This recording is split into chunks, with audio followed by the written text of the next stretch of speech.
المشاركة ديال اليوم إن شاء الله هما هاد جوج طويجنات. درناهم للضياف كيف كتشوفوا باللحم ديال العيد.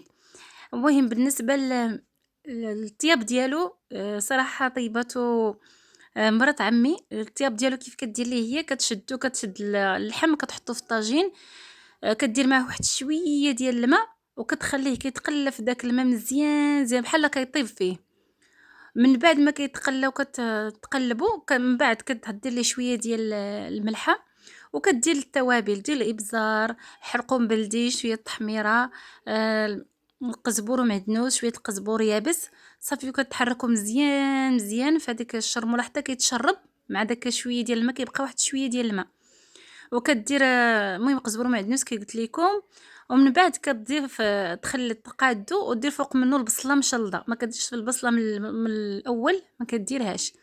صافي كدير فوق منه البصلة، كدير المطيجة وكدير كلشي وكتخليه يطيب، وكنقدمو ليكم بالصحة والراحة.